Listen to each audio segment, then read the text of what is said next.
अगर भगवान की शरण में नहीं होगे, भजन नहीं करोगे, तो आपके ऊपर बहुत से ऋण है, दुर्गति हो जाएगी। ऐसा नहीं है। आप यहां भी तो देखो ना, आपके मकान, आपका व्यापार, सब कुछ आपका कहा जाता है, लेकिन सब कुछ सरकार का है। हर चीज का टैक्स देना पड़ेगा तुम्हें। पानी का भी टैक्स देना पड़ेगा, मकान का भी टैक्स देना पड़ेगा, और तुम भी जो करोगे वो पैसा दो सरकार को। टैक्स तुम ऐसे फ्री थोड़ी जा नहीं होता, देना पड़ता है ना। आप मान लो नौकरी कर रहे हो कि हमारी नौकरी करे, तो उसमें सरकारी टैक्स कटेगा आपका, क्योंकि आप सरकारी आदमी हो, भारत देश के वासी हो। ऐसे ही ये टैक्स लगे हुए हैं सरकारी भी, मातृ ऋण, पितृ ऋण, ऋषि ऋण, ये टैक्स है।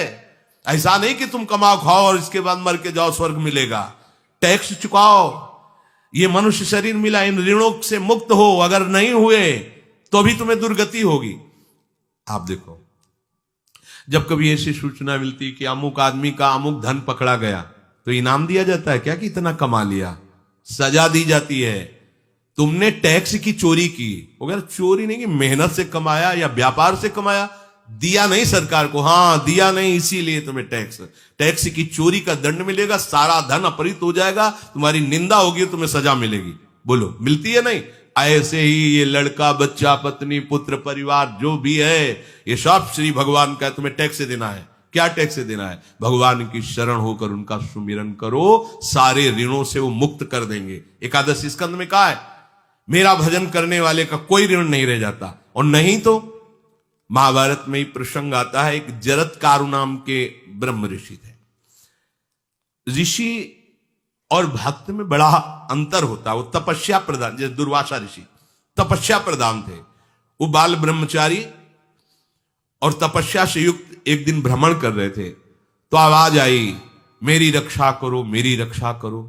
तो उस आवाज की तरफ बढ़े तो देखा कुएं में उल्टा लटके हुए हैं बहुत से ऋषि, और एक केवल तंतु है, एक केवल तंतु है जिसमें दो चूहे लगे हुए उसको भी काट रहे हैं, एक काला और एक श्वेत।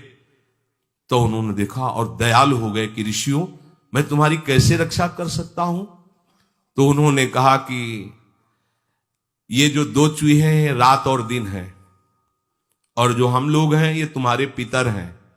ये चूहे तुम्हारी आयु को काट रहे हैं, एक तंतु हमारे कुल में केवल तुम ही हो, और तुमने तपस्या की ठान ली, ब्याह किया नहीं, गृहस्थ धर्म में गए नहीं, पुत्र हुआ नहीं, तो तपस्या में, भक्ति में एक दम है कि सब ऋणों से मुक्त कर देगी। ये बात ध्यान रखना, तपस्वी अलग है, भक्त अलग। इसलिए पीछे चर्चा आई थी कि तपस्वियों से भी अधिक, ज्ञानियों से भी अधिक, कर्मकांडियों से भी अधिक वो मेरा भक्त योगी होता है। तुमने तो ब्याह किया नहीं, तो अब ये तंतु रात दिन तुम्हारे जीवन को काट रहे हैं, जहां तुम खत्म हुए हम सब नरक में गिर जाएंगे। पितरों ने कहा, तुम पितर ऋण से युक्त हो, मुक्त तभी होगे जब ऐसा करो। वो दृश्य खत्म, अंतर ध्यान हो गया। वो बड़े दुखी हुए कि क्या करें।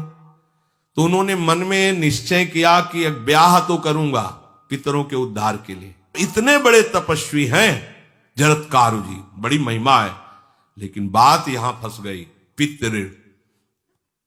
उन्होंने मन में निश्चय किया कि कोई आके अपनी कन्या दे दे और उसका भी नाम जरत्कारु हो।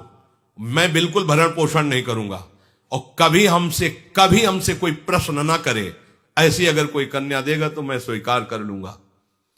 अब ऐसे ना नगर जाना है, ना किसी से बात करनी, तो वृक्षों से कहते, अपने पितरों के उद्धार के लिए मैं चाहता हूं कि कोई पाणी ग्रहण संस्कार करा दे, कोई हमारे नाम की कन्या को दे दे, और ऐसा ऐसा व्रत है। ऐसा ही बोल रहे थे कि वासुकी नाग उपस्थित हो गए, और उनकी बहन का भी नाम जरत्कारु था। उन्होंने कहा, सुनिए महाराज, मैं नागराज वासुकी हूं, सब देव रूप में, कोई ऐसे नहीं सांप वैसे वाले, देव रूप, सुंदर कन्या जरत्कारु। बोले, ये कन्या मैं आपको समर्पित करता हूं, हमारा सौभाग्य होगा आप जैसा महर्षि हमारी बहन का पति बने।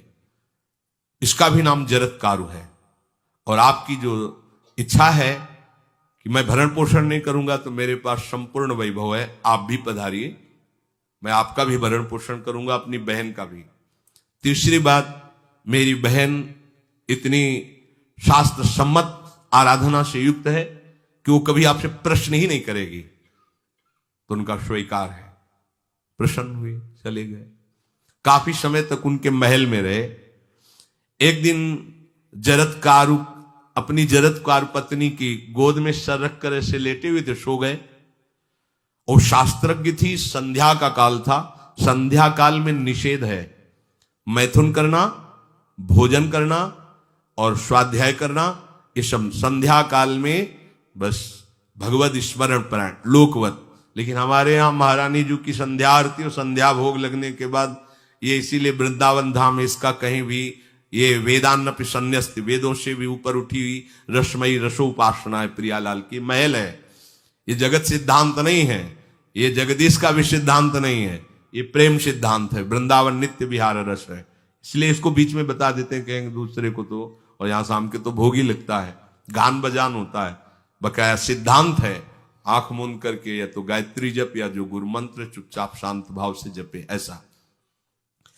अब वो इस चिंता में थे कि मेरे पति का धर्म जा रहा है और मैंने आज तक कुछ बोला नहीं अपने पति से। अगर बोलती हूं तो हो सकता है नाराज हो जाए और छोड़कर चले जाए।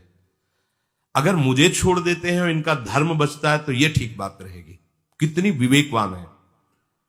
अगर ये सोते रह गए और सूर्य अस्ताचल को चले गए तो इनका धर्म लोप हो जाएगा। ये मैं होने नहीं दूंगी, अपने पति का धर्म लोप नहीं होने। और वो उस समय भी केवल एक लंगोटी लगा के रहते थे, अस्थिमात्र हो रहे शरीर। वहां भी ऐसा नहीं कि दूल्हा बन करके सज, नहीं, वैसे ही केवल पितरों की तृप्ति के लिए उन्होंने बात स्वीकार की थी। उन्होंने कहा महाराज उठिए, संध्या का समय है, शास्त्र निषेध करता है इस समय सोना नहीं चाहिए, नहीं आपके धर्म का लोप हो जाएगा। महाराज उठिए, सूर्य अस्ताचल को बस पहुंचने ही वाले हैं, उठिए। उठे एकदम लाल आंख करते हुए, तुमने हमें टोका कैसे, तुमने हमसे प्रश्न कैसे कर दिया, मैं अभी तुम्हारा त्याग करता हूं। बोले स्वीकार है, आपके धर्म का लोप ना हो। कहीं सूर्य अस्ताचल को चले गए, आपने अर्घ नहीं दिया तो जीवन भर की आपकी उपासना में कलंक लग जाएगा कि आपने संध्या काल में शयन करते हुए सूर्य आराधना नहीं की, आपके धर्म का लोप हो जाए। बड़ा सूक्ष्म धर्म का विषय। तो उनका सूर्य की ताकत कैसे कि मैं सोता रहूं और वो अस्ताचल को चले जाए, ऐसे महात्मा थे। का सूर्य की ताकत कैसे, भगवान व्यास देव जी ने लिखा है, किसी कहानी की बात नहीं। सूर्य की सामर्थ्य कैसे है कि मैं अर्घ ना दूं और अस्ताचल को चले जाएं, सूर्य तब तक रुके रहते जब तक मैं सोता रहता।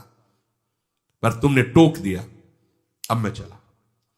जब चले तो उन्होंने कहा हमारे गृहस्थ धर्म का जो फल होता है, आपके पाणी ग्रहण स्वीकार का जो फल होता है, उसको बिना दिए आप कैसे चले जा रहे हैं। तो उनका आस्ति वो है, चले गए। उसी से आस्तिक मुनि का प्रादुर्भाव हुआ और उन्होंने आगे बड़ा चरित्र है उनका, आस्ति, तो उसी से नाम रखा आस्तिक। आस्तिक उन्होंने जन्मेजय की यज्ञ को बंद किया। आप सोचो, एक पितर की तृप्ति के लिए उनको ये सब करना पड़ा। और श्री हरिशरणम और निरंतर भजन, तो मातृ पितृण, देव ऋण, ऋषि ऋण, सब ऋणों से उपासक मुक्त होकर के परम धाम को जाता है। एकमात्र भगवदास है। पर ये मूढ़ जन इस बात को नहीं जान पाते हैं।